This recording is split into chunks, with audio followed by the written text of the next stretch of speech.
Chapter 11 Newspaper Investigation. You are listening at novelfull.audio. Vroom, that the silver Bugatti sliced through the countryside like a streak of light, the world blurring by, behind the wheel. Gino's face was grim. He'd just heard from Clark what had happened. His brother had been attacked by Jerome. Gino gently steered, and a bridge came into view, packed with ambulances and onlookers.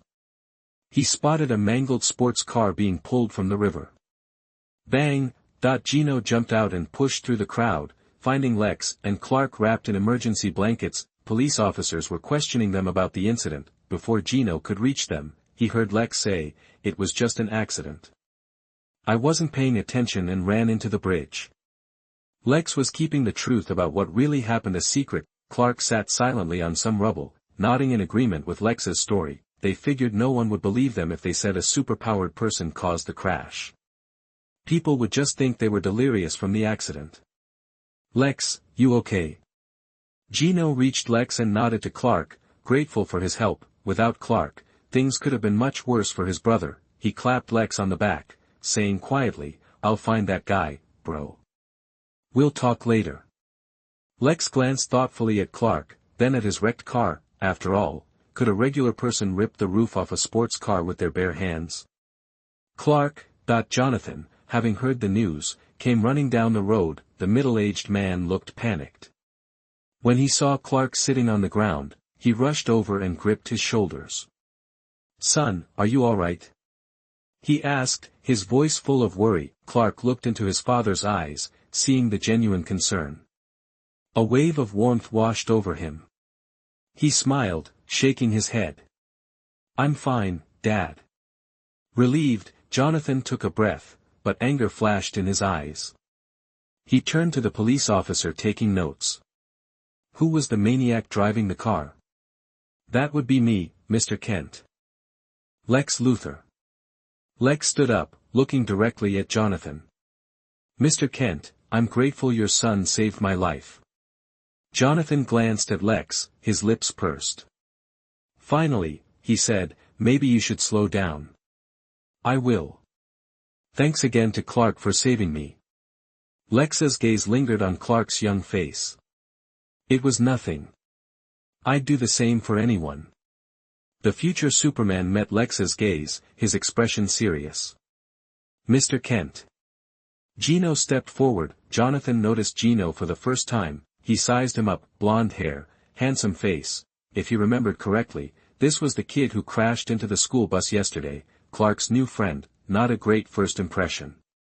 Still, good manners made Jonathan nod stiffly. "Jonathan Kent. This is my son, Clark. I believe you two know each other." "Yes, Clark's a good friend. You can see the values you instilled in him." Gino nodded smoothly, continuing, "Can I invite you both to Luthor Castle? You saved my brother's life. We owe you something." Before Gino could finish, Jonathan interrupted. He shook his head, helping Clark to his feet. "We don't need a reward. Kindness comes from the heart." But, Jonathan walked up to Gino, glancing at the young man's profile. "I hope you'll tell your brother to drive more carefully next time." With that, Jonathan led Clark away. Whoosh! The river flowed nearby. Lex walked over to Gino, watching Jonathan and Clark. "A man of principle." "Yeah." Gino sighed, a complicated look on his face. He shook his head. "Lex, stay at the castle for now. I'll find Jerome and take care of him." He'd always believed, anyone who messes with his family pays the price. Jerome was a dead man. "No, Gino. I want you to bring him in alive." Gino stared at Lex, surprised. "What?" Gino studied Lex's face, but his brother looked serious. Not joking. Was Lex doing this on purpose? "So, you want?" Lex nodded. Gino quickly caught on to what Lex had in mind. His brother probably wanted to use Jerome as a lab rat. "All right, I'll try to bring him in alive." Gino sighed, wondering how to find Jerome. Years ago, the guy was a high school punching bag. And all his recent phone calls had been about revenge. An idea struck him. I gotta go back to school. Gino didn't have time to explain. He hurried back to his car and sped off. Back at the high school, Gino asked a classmate where the school newspaper was located and rushed to the office. Small-town high schools always had extracurricular activities, rugby, basketball, and so on. The newspaper office was in a converted storage room in the corner of the main building. When Gino burst through the door, he saw newspaper clippings plastered all over the walls. Gino, Chloe, who was working at the computer, looked surprised. Little Pete looked curious. You missed gym class. Coach is steamed. Doesn't matter. Gino shook his head, walking over to Chloe and clapping her on the shoulder. His blue eyes stared intently at Chloe. Chloe, I need your help. Ah, okay. Chloe lowered her head, avoiding Gino's gaze, and nervously brushed her hair behind her ear. What do you need? Peter rolled his eyes at the scene, then stepped closer to Gino, ready to see what was up. Gino ignored Peter, tapping his chin. Help me find someone. Name's Jerome Carey, former student here. Chapter 12. Well said, the strong should bully the weak. You are listening at novelfull.audio. The newspaper club had been around forever, and Chloe's computer was hooked up to the school's network. She moved the mouse and tapped the keyboard. A picture of Jerome's face popped up on the screen. Name, Jerome Carey. 12 years ago, he was a star student. But after a freak accident put him in a coma, the Luthor Group funded his care for 12 years. Chloe scrolled and glanced at Gino out of the corner of her eye. So, he's connected to the Luthors, star. So, what's your interest in this guy? Xiao He asked, sounding a little nosy. We have some unfinished business. He woke up recently and then vanished. Gino smiled faintly, then told Chloe, could you double-check the members of Jerome's rugby team? Chloe clicked, and a group photo of 3 beefy guys in rugby uniforms appeared on the screen. That's David, Kenda, and Lance. They were the kings of the football field back then. And get this, those guys were always picking on Jerome. Peter said mysteriously, my mother's sister's ex-boyfriend's nephew was in Jerome's class. He was quiet and got bullied a lot. Really? Gino stroked his chin, staring at the computer with a calculating look. Thanks for the help. I gotta run. Having gotten what he needed, Gino didn't stick around. He tossed the keys to his sports car to Chloe and Peter. Consider it a reward. Take it home after school. Just bring it back tomorrow. He always paid his debts, but since they were classmates, he didn't want to just throw money at them. That would make it weird. Dude, you're the best. Peter's eyebrows shot up. It was a sports car. Most people never even got to sit in one. As for hurt feelings. Please. Cruising around in a sports car was a major flex. Everyone would know you had a friend who owned a sports car. Besides, Peter and Chloe weren't that sensitive. See ya. Gino waved, and they opened the door and left. After Gino left, Chloe and Peter stared at the car keys on the table, then at each other.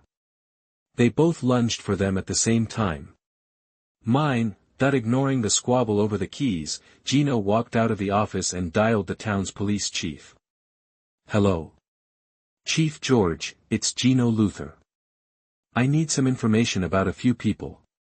Gino said calmly. Hearing the word Luthor, Chief George lowered his voice respectfully.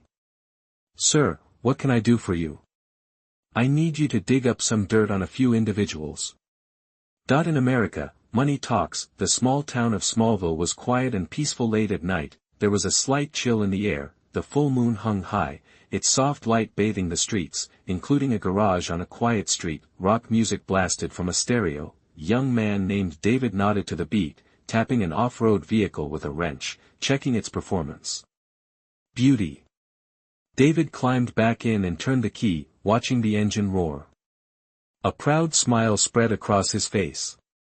This business was paying off. Bang! He slammed the hood shut.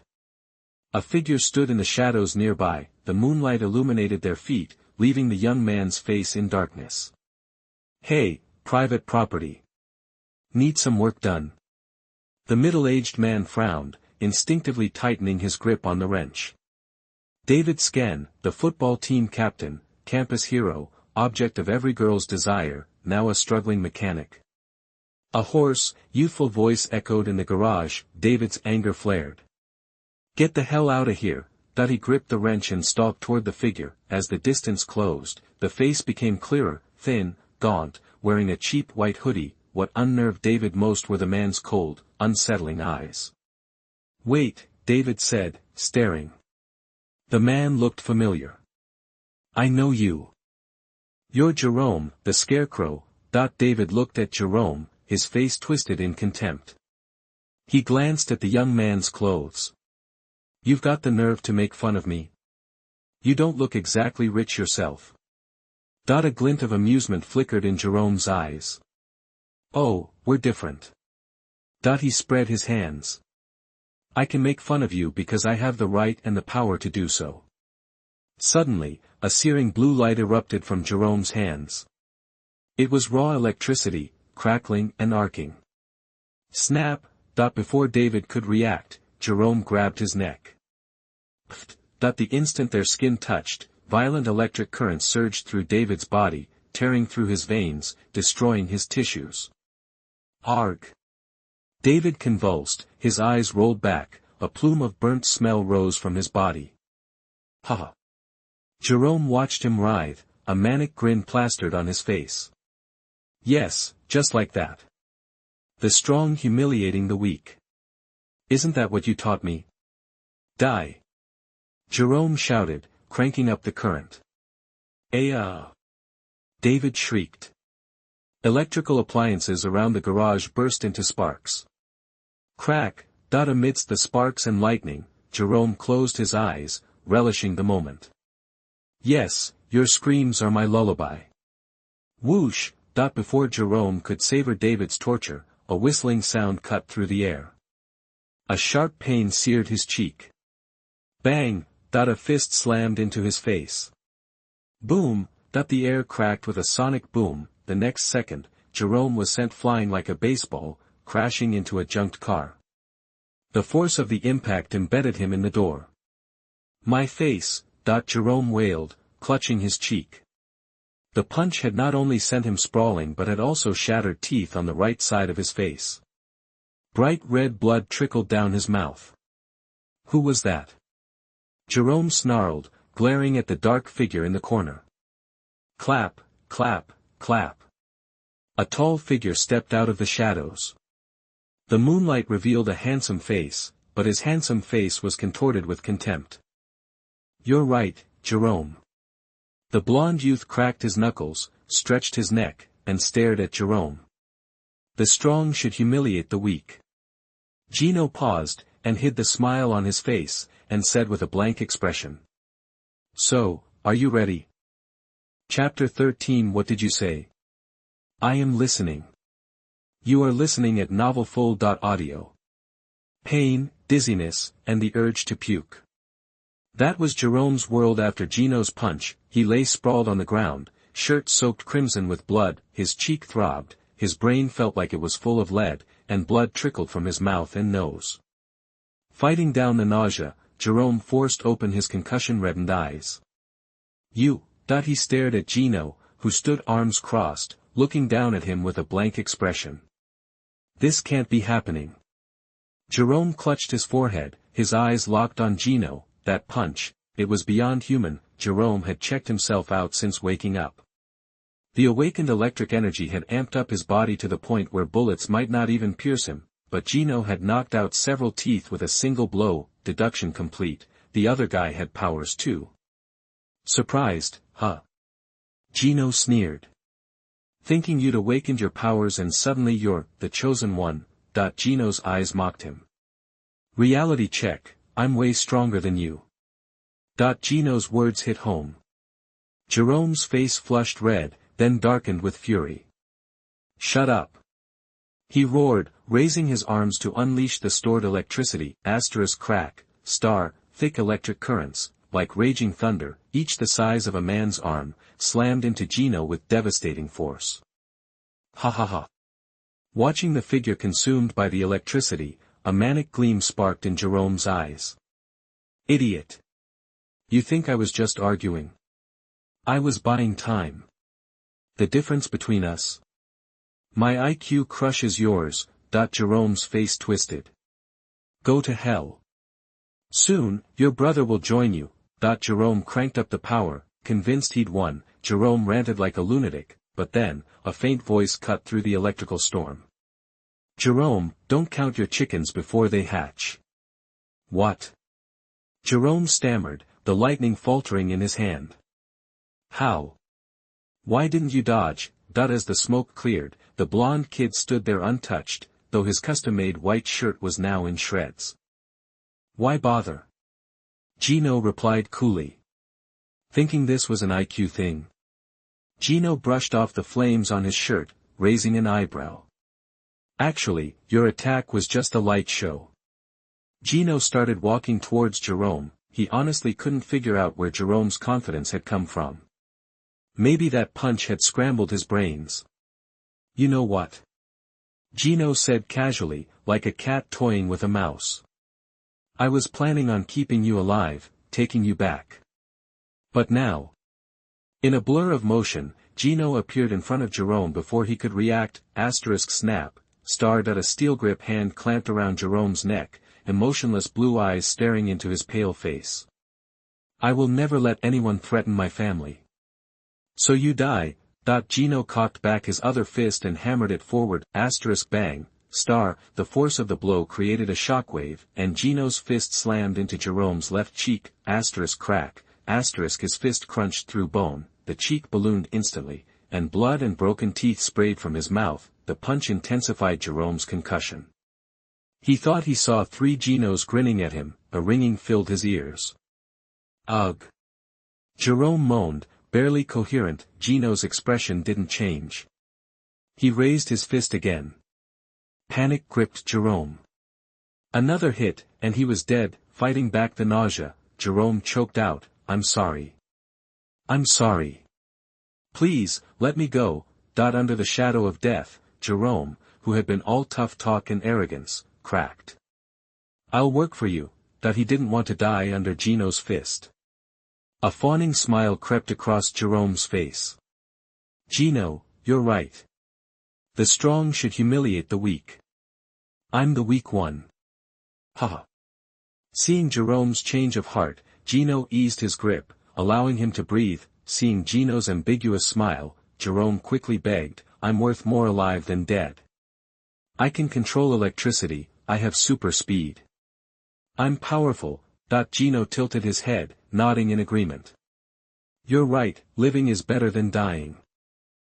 Gino's tone made Jerome relax. He smiled. Yes. This was all a misunderstanding. I'm so sorry. But. Gino tilted his head, a slight smile playing on his lips. I don't need you alive. Why didn't you say sorry when you attacked my brother? Too late for apologies now. Gino stared into Jerome's eyes, now filled with fear. Gino sneered. If the Luthors weren't bankrolling you, you'd have died broke, unable to pay your medical bills, and been euthanized. The medical system in the United States is not as cheap as advertised. On the contrary, in the United States, only rich people get sick, and the poor can only take painkillers to numb themselves. So. Gino drawled. A dead Jerome is a good Jerome. Gino raised his fist. What? Jerome's face twisted, his fleeting hope replaced by rage and hatred. You're a liar. You monster. I curse you. Jerome was beyond furious. This had all been a game. Gino had intended to kill him from the start. Bang, star, before Jerome could finish, an iron fist, even more devastating than the last, slammed into his head. His skull shattered like tofu under the impact, blood spattered on Gino's face, making his expression even more grim. Brain matter and bone fragments littered the floor, leaving only the headless corpse twitching, a testament to its owner's last struggles. Sorry, what was that you said? Gino, holding the headless body, cupped his hand to his ear. Silence. Geno shrugged, feigning regret. Next time, remember not to threaten other people's families. They don't all have a good temper like me. Yeah, the kind of good temper that blows your head off. Chapter 14 Bet.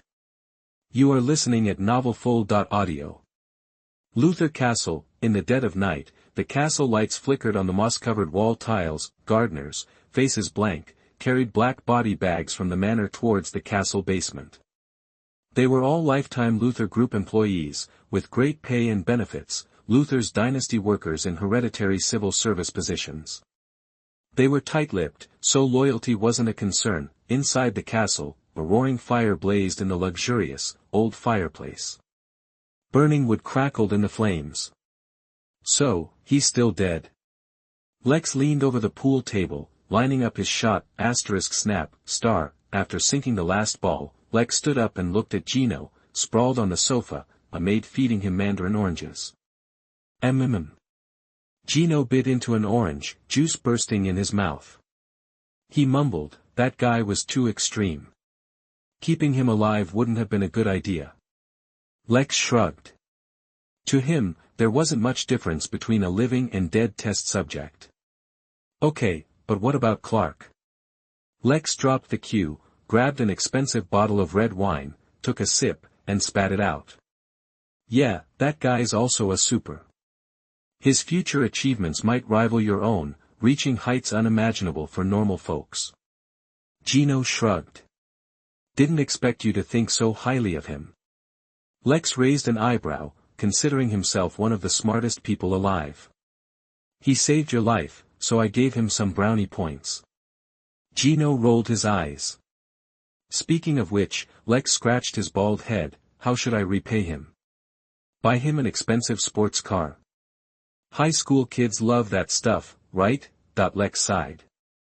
I remember when I was a kid, my dad was trying to buy the Kent's farm, even with a crazy high offer, the Kents wouldn't budge, for Lex, money was nothing, but owing favors was worse than death. He was desperate to pay back the debt. I think we can get them to accept gifts. Geno chuckled. Lex frowned. Geno's expression was too familiar. Whenever that little bastard smiled like that, he was definitely about to mock him. Wanna bet? Geno reached out and lightly touched the maid's lips, leaving orange juice behind. I can get the Kent family to take a gift from you. The blonde maid sensually licked the juice from her lips, staring at Geno with bedroom eyes. Lex crossed his arms, ignoring Geno's flirting. My brother acts like a free spirit, but he's just a horny kid. Lex thought. He was more curious whether Geno was telling the truth. He knew Jonathan as an upright and stubborn man with solid principles. Principled was the nice word, stubborn was closer to the truth. Keno actually claimed he could get them to take a gift. Lex was skeptical. Alright, what are we betting? Lex sneered, unfazed. I want the contact info for those hitmen on your phone. Geno said. You're planning a hit. Just tell me who you want gone. Lex frowned. He didn't want Geno getting involved with the underworld. Not a hit. Just some things that need doing. Geno shook his head, not elaborating. He was really just curious if Lex had the contact info for famous assassins in the DC universe, like the League of Assassins, or even Deathstroke. Why? Because they were points for the system. Born at the end of Rome, Geno wasn't a world-conquering maniac. His upbringing prevented him from being completely ruthless, but he was determined to grow stronger. There was no such thing as strong, only stronger. And to become stronger, he needed the negative emotions of powerful figures. That was Keno's logic. Lex considered Geno's words, and then nodded. Okay, I trust you can handle it. Let's bet. Lex turned his head, looking at the garage. I think there's a Cadillac out there, right? That it was a brand new day. Geno woke up in his 10-foot-wide soft bed, obedient maids having already prepared breakfast. They brought the steaming food to his bed. Geno ate some seagull egg rolls with milk, inwardly criticizing the simple life of the Luthor family.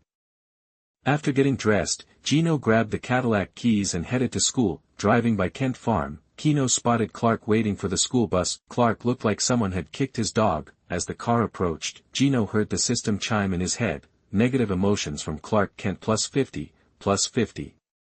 What's going on? Gino was shocked. Clark's negative emotions were raining points early in the morning.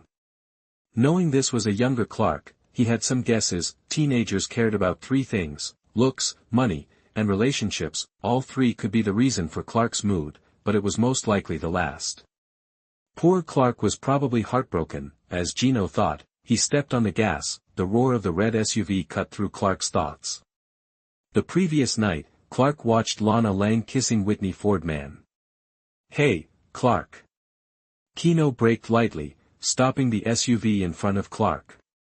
He patted the passenger seat with a grin. "Waiting for the bus again, asterisk just kidding, I'm not gonna let you get away, Clark, star." The red SUV stopped in front of Clark. Keno killed the engine and pushed open the door.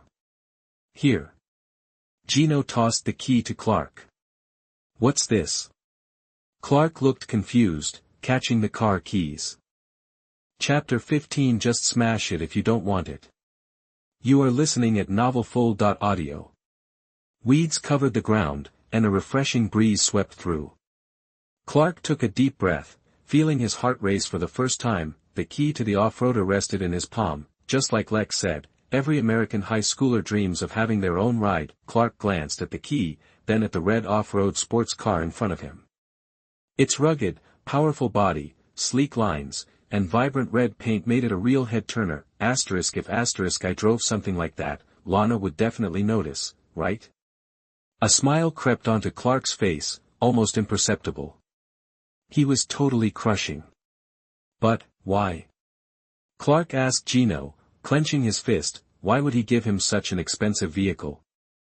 The blonde chuckled, casually slinging an arm around Clark's neck and patting his shoulder.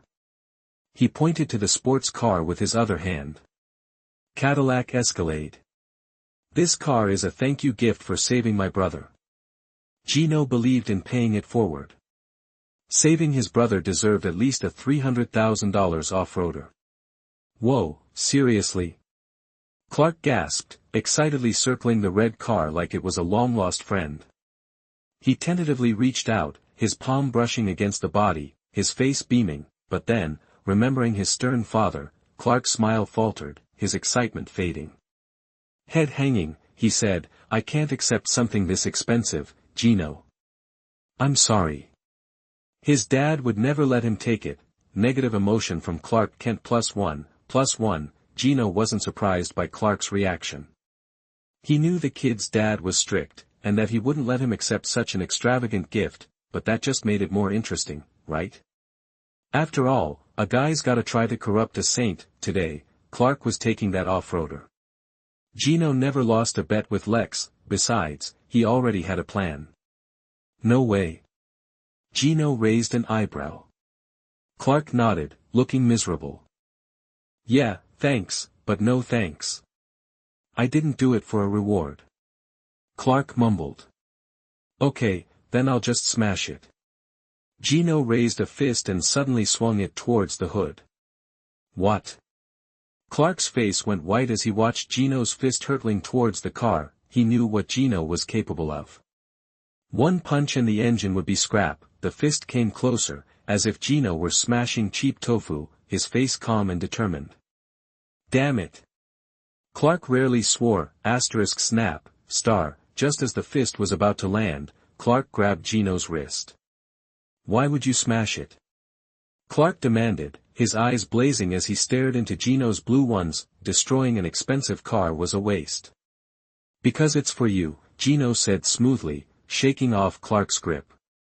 "The Luthors don't take back gifts." Gino gave Clark a sidelong glance. "If you don't want it, the only option is to destroy it." And with that, he raised his fist again, arrogant and domineering. That was Gino in a nutshell. "Wait." Clark winced, grabbing Gino's wrist again. He couldn't bear to see the car destroyed, but he couldn't accept the gift either. Seeing the conflict in Clark's eyes, Gino changed tack. "Fine, how about I just keep the car here with you for now, Clark?" "Keep it?" Clark frowned, then gave a wry smile. keep it probably meant forever. What was the difference between that and a gift? It was just another way of saying it. Gino didn't care what Clark thought. He opened the passenger door, pulled his sunglasses from his shirt pocket, and slipped them on. He glanced at his watch, tapped the car door, and looked at Clark, who was standing on the roadside looking conflicted. "Can you drive? We're gonna be late." "Ugh," Clark sighed, but the smile playing on his lips gave him away. "Yeah. I got my license last summer," Clark exclaimed, yanking open the door, jamming the key in the ignition, and turning it. The off-roader roared to life, the powerful surge against his back sending a jolt of excitement through him. Clark shot Gino a grateful look, his conflicted expression replaced by one of pure exhilaration. He yelled, "Gino, buckle up." "Oh." Gino raised an eyebrow. "Why?" "Because," Clark said, shifting into gear and releasing the clutch, then hitting the gas to rev the engine, "things are about to get real." Smallville High School, Buzz, Chloe carefully eased the silver Bugatti into a parking space. Little Black Pete climbed out, giving the car a wistful pat. "Man, I'm gonna miss that speed." "Don't sweat it. Maybe if you hustle hard enough, you can buy one yourself someday," Chloe said, slinging her backpack over her shoulder. "Yeah, right. I couldn't afford that car if I sold all my organs," Pete scoffed, rolling his eyes. He didn't buy into the whole hard work pays off nonsense, roar, the rumble of an engine cut through their conversation.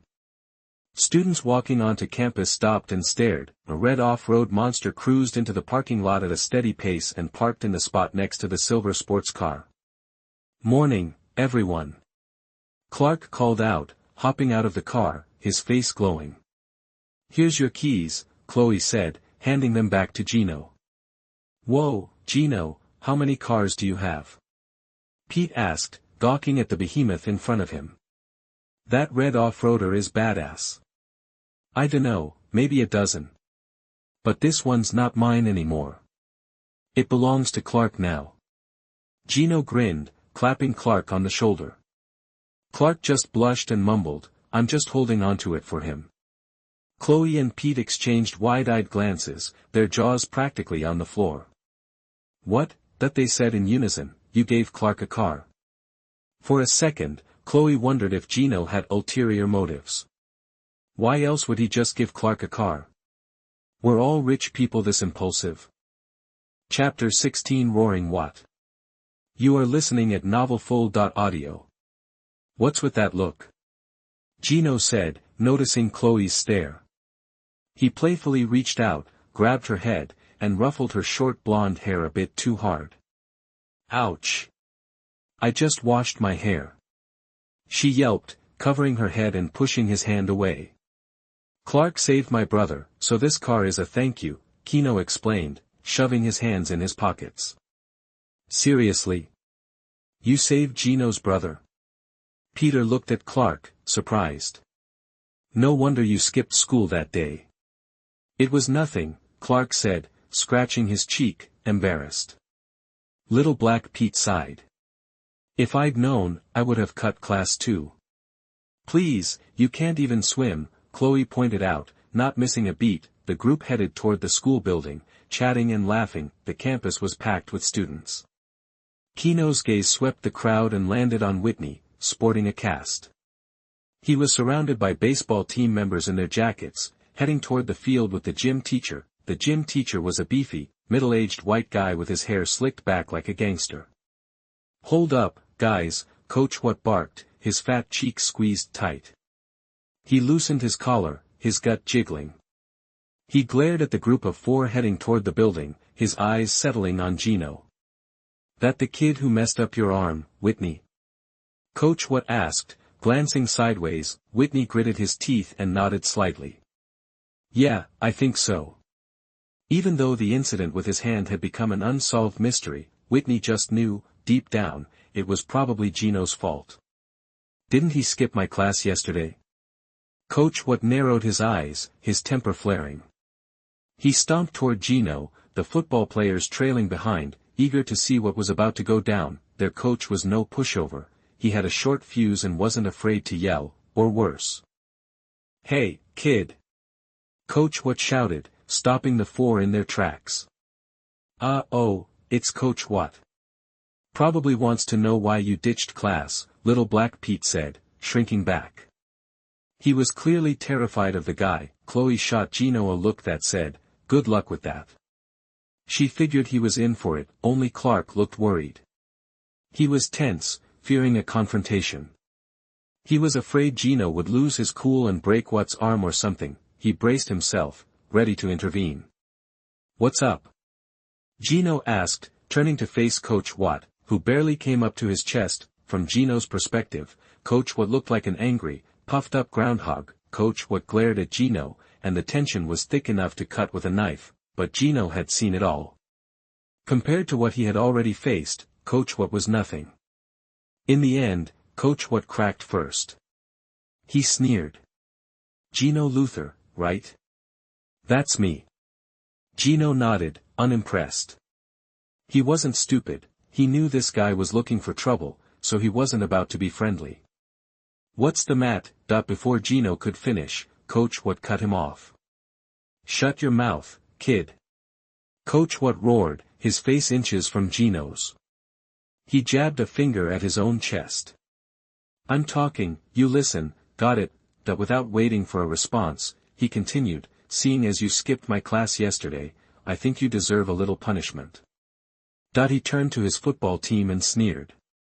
"I don't care if you're a Luthor or whatever. Here, if you skip class, you pay the price." The coach smirked at Gino, "And your punishment?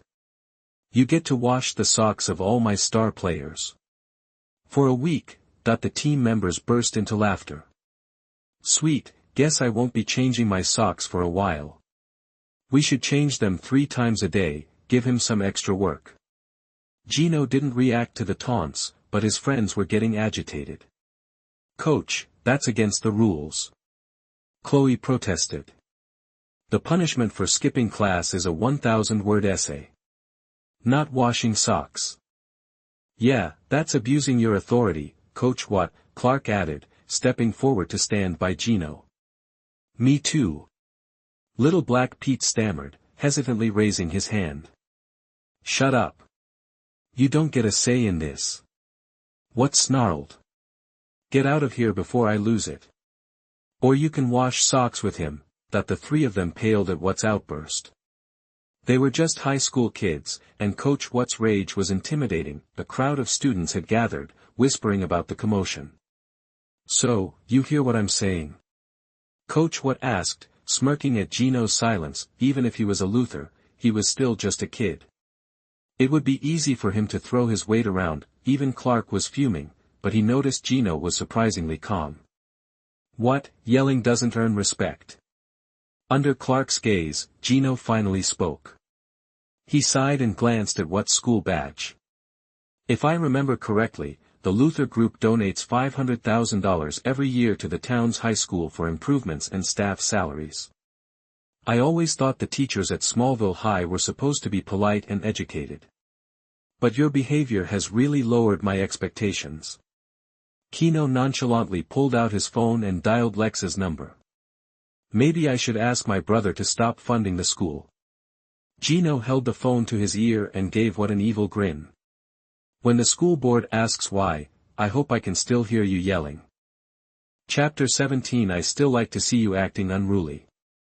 You are listening at novelfull.audio. Gino still remembered the tutor his dad hired, especially the one from the education department. He taught a class on society. Gino remembered a few questions the guy asked, like, what drives social interaction? Gino's take. It's all about grabbing and hoarding social resources. Power grows depending on how much of that stuff you control. The ones with the most get all the perks. So, what is power, anyway? It's like a nasty, invisible beast lurking in the dark, silently taking out anyone who gets in its way. Being a second-generation rich kid, Gino knew his family's influence could get him out of almost anything in America. He didn't like throwing his weight around, but that didn't mean he wouldn't, especially with a bonehead like What. He wouldn't physically hurt What for some trash talk, but the guy needed to be taught a lesson. And how to make him pay. All it took was a phone call to make what regret ever opening his mouth, that was the power of money. Meanwhile, outside the campus, everyone was blown away by Geno's move. Whitney gulped, her arm in a cast throbbing. Did he just say the Luthor Group drops $500,000 on the school every year? That meant a lot of the staff's paychecks came from the Luthor Group.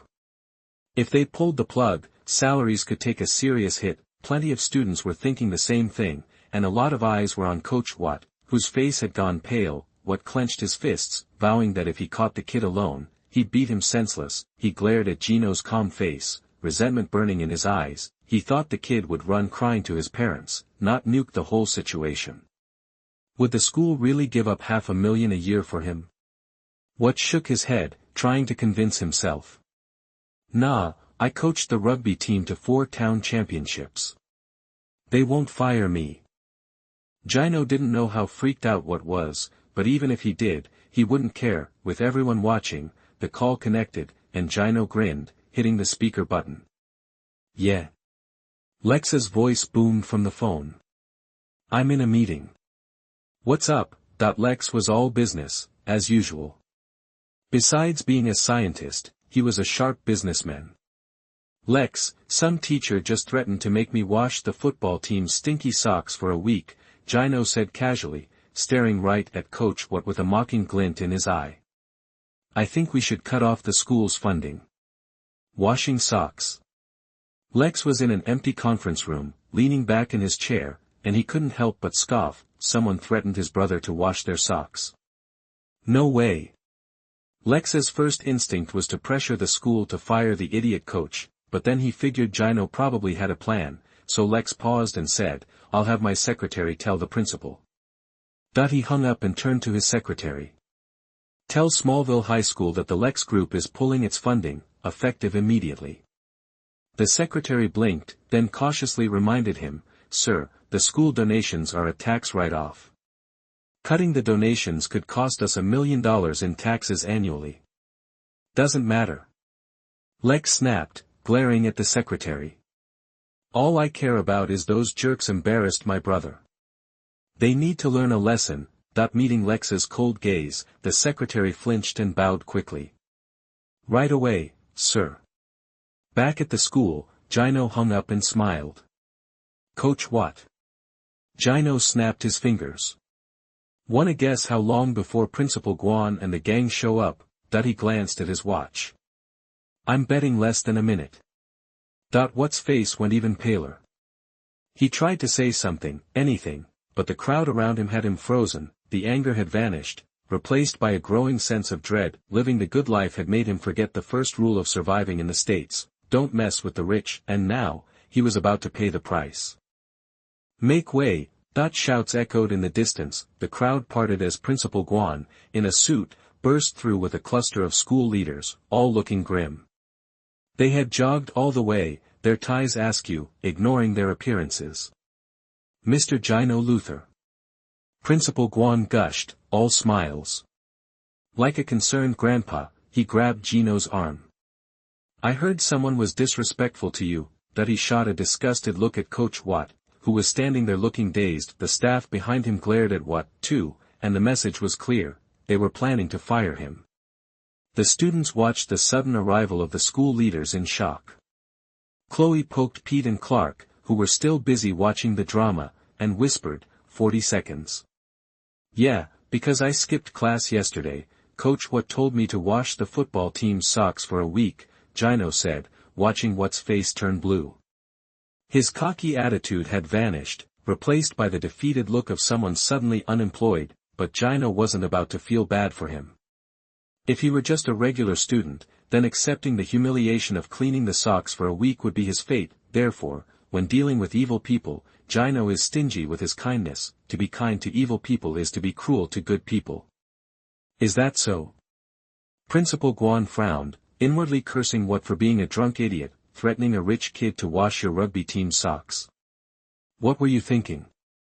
Principal Guan gave the other leaders a meaningful look.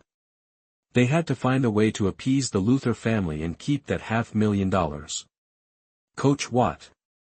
The leader in charge of student discipline stepped forward. According to the student code of conduct, students who skipped class only need to write a 1,000-word essay. Your behavior is a serious violation of school policy. Furthermore, treating a student this way will cause great harm to his body and mind.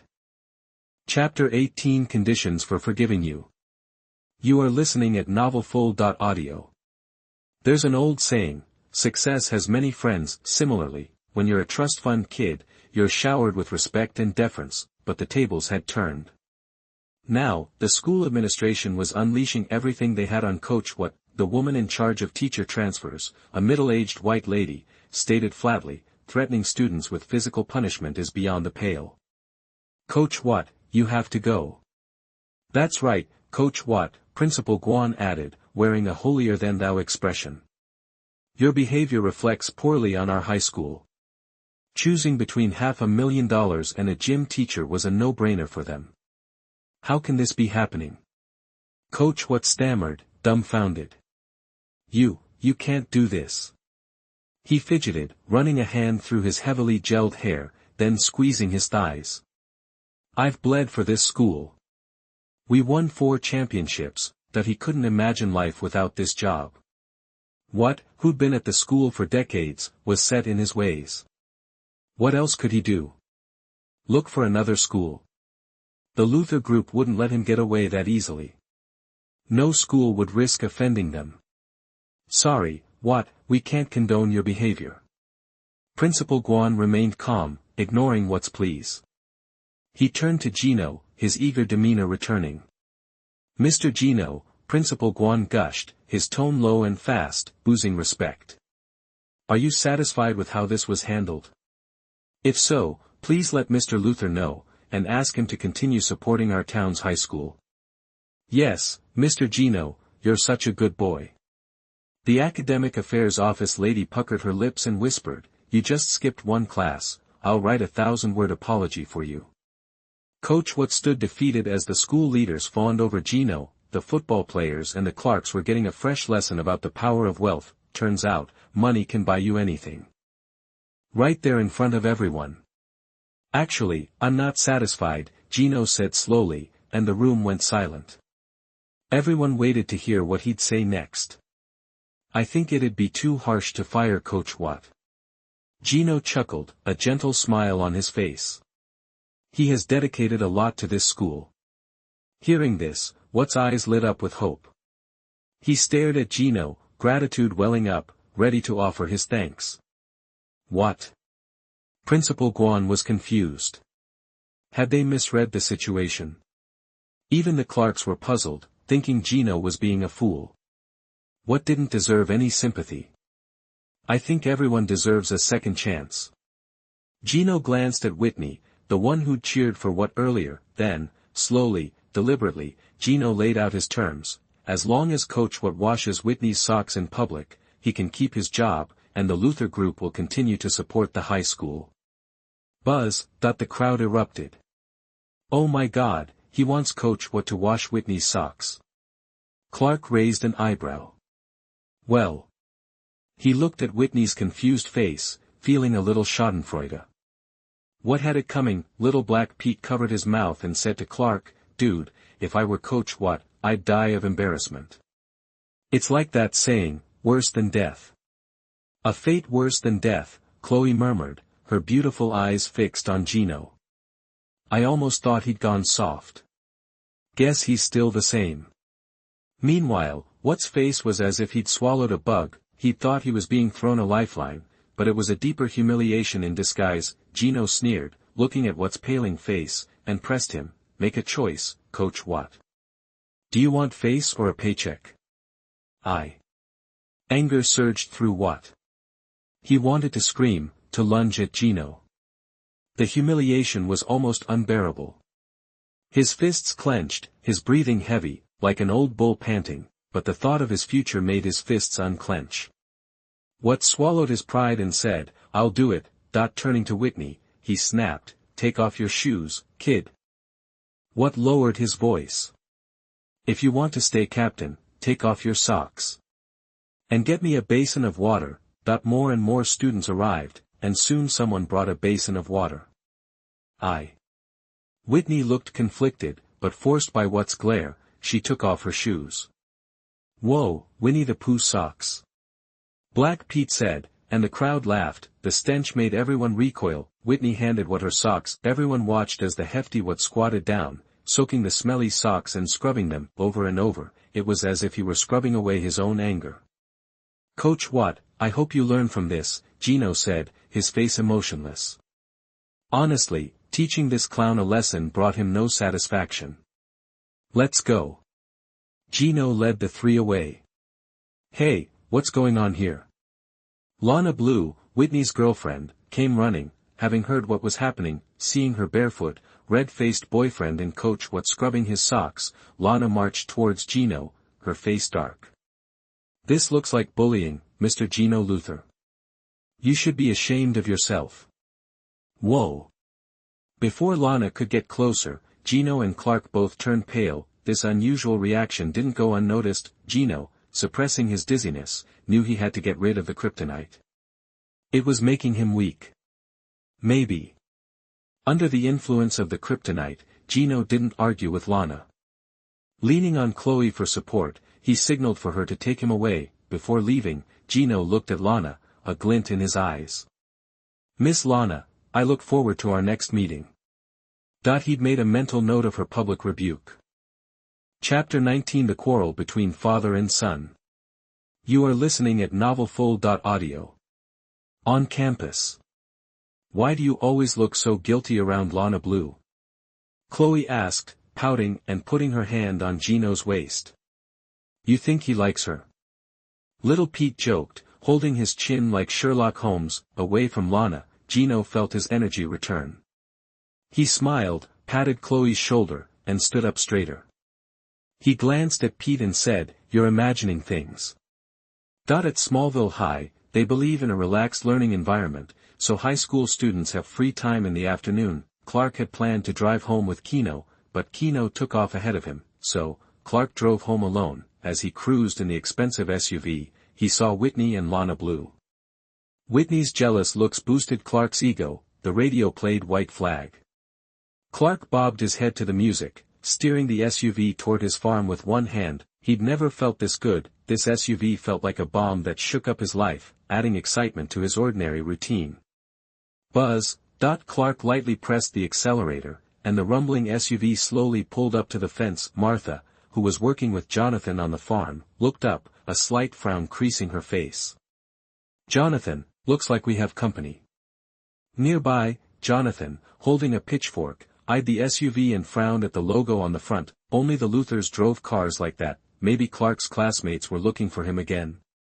Even though Clark wasn't home, Jonathan didn't like Clark hanging out with Gino, but when Clark, in khaki jeans, stepped out of the car, Jonathan and Martha were speechless. "Clark." Jonathan was surprised, dropping his pitchfork and rushing toward Clark. "Where'd you get that car?" Jonathan asked, trying to shake off a bad feeling. As he got closer, studying the red SUV's textured design and the brand-new, mud-splattered tires, he knew it would take him a century of farming to afford something like that. "Clark." Martha, worried about a fight, hurried over too. The three stood on the farm's grass. Clark, feeling awkward, rubbed the back of his neck. He looked away, saying, "A friend lent it to me." "Clark." Jonathan frowned, fixing Clark with a hard stare. He'd watched Clark grow up. He knew Clark was lying. He lowered his voice. "I want the truth." Realizing he couldn't hide it, Clark dropped his hand, took a deep breath, and met Jonathan's gaze. "Okay, Gino gave it to me." "I knew it," Jonathan thought, his suspicion confirmed. Martha raised an eyebrow, smiling. "Is it because you saved Lex Luthor's life? His brother gave you this big rig as thanks?" "Exactly," Clark said, excited. "Mom, this car's amazing. We need it. It can help us haul stuff and ease the financial burden on the family." Clark. Before Clark could finish, Jonathan cut him off. He frowned, his tone serious. "I know you want this car, but you can't accept it."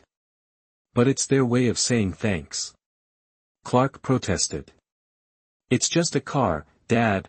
Clark couldn't understand his father's stubbornness. Both parties wanted this, but Jonathan was putting a stop to it. Because you saved his life, you can take his gift without a second thought? Jonathan asked, arms crossed, his face stern. What about next time? Clark, what if you save someone else's life, and they don't give you anything? What would you think? That's not what I meant, Clark mumbled. But that's human nature, Jonathan said, his eyes locked on Clark. You can't guarantee it won't affect how you feel. Kindness shouldn't be about expecting something back, Clark. But it's nothing for the Luthors. Dad. Clark couldn't grasp Jonathan's reasoning. He argued, do you know what Geno wears? His clothes aren't even from a brand, they're custom-made. He's rich and handsome.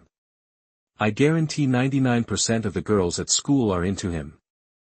He's just giving away a car. It's like giving the Luthors a glass of water. Seeing Clark's frustration, Jonathan sighed but stood his ground. He shook his head. I'm sorry, Clark. I know you're upset. It's normal. Kids your age want a car. Hearing Jonathan's words, Clark took a deep breath, looked his father in the eye and said, so, I can't accept the gift, right? Jonathan didn't back down, nodding. I'm afraid not. Fine. I'll smash it. Clark threw down his backpack and charged toward the SUV. He raised his fist, imitating Keno from this morning, and punched the hood. Stop, Clark. Jonathan cried, shocked, and rushed to stop him, but Jonathan couldn't match the speed of the son of Krypton. Before Jonathan could take a step, Clark's fist slammed into the hood. Bang! The fist connected with a powerful gust of wind, the terrifying force making the hood screech. The formerly smooth front of the car dented noticeably, leaving a fist-shaped imprint on the metal. The once beautiful front was twisted and caved in, as if it had been in a crash. Clark! Martha cried, panicked by Clark's actions. Son, don't. Whoosh! Something inside the car seemed damaged, and black smoke billowed from under the hood. Hoo-hoo! Clark's anger began to dissipate, but seeing his parents' worried faces, he unclenched his fists. I said no to Keno at first, but he said if I didn't take it, he'd just throw it away. Clark shot Jonathan an angry glance. So, I made your wish come true, Dad. With that, Clark turned and ran off the farm. Clark! Jonathan called after him, but hesitated. Clark ignored the calls and ran faster. He just wanted to be alone. Chapter 20 Dinner with Clark. You are listening at novelfull.audio. Luthor Castle. Bang bang, the sound echoed in the castle hall. Two figures in visors, rapiers in hand, dueled.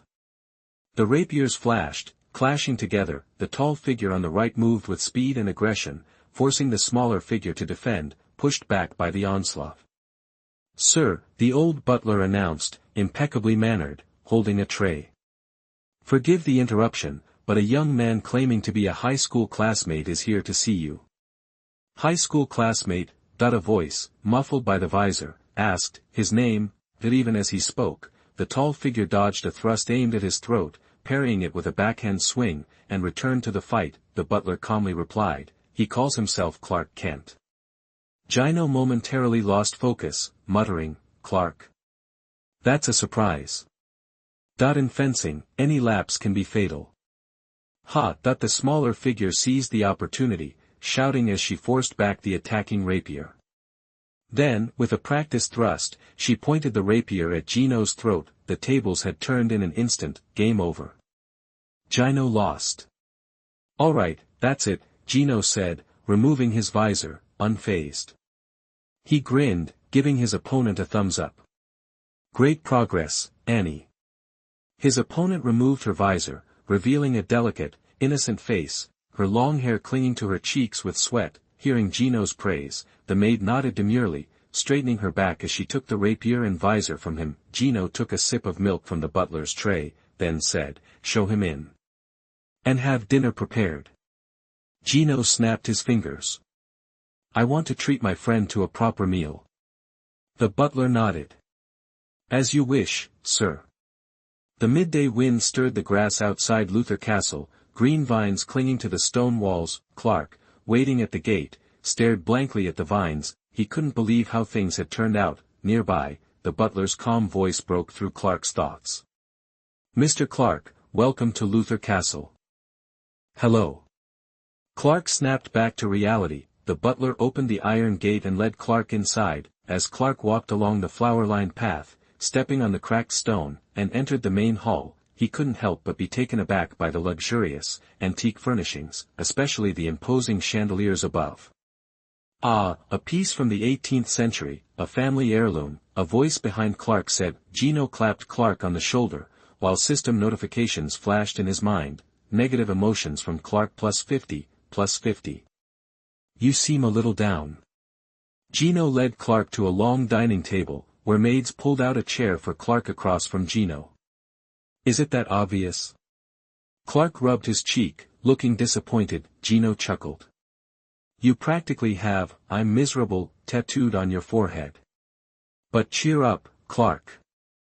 Dad always said, good food and good company can cure anything. Well, maybe not the company part, but definitely the food. Gino grabbed a bottle of wine and offered it to Clark. This was a good friend, delivering points right to his doorstep. Gino smiled, pointing to the wine. Go ahead, swig it from the bottle. Clark frowned.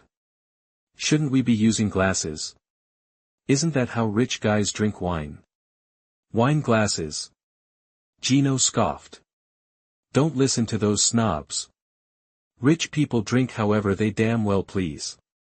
Clark shrugged, raised the bottle, and took a swig. The sharp taste of alcohol surprised him, unused as he was to it, and he grimaced. Just then, the kitchen staff arrived with the meal. Several blonde maids gracefully entered, carrying silver platters. Delicious dishes were placed before Gino and Clark. Gino speared a piece of meat with his fork, a rich, reddish-orange sauce dripping from it. French pan-fried chicken. Diced onions and basil, mixed with matsutake and mushrooms, a touch of cherry tomato for sweetness, all simmered together over the chicken for 10 minutes. Tender, flavorful, with a nice little kick from the onions. It's one of my favorites.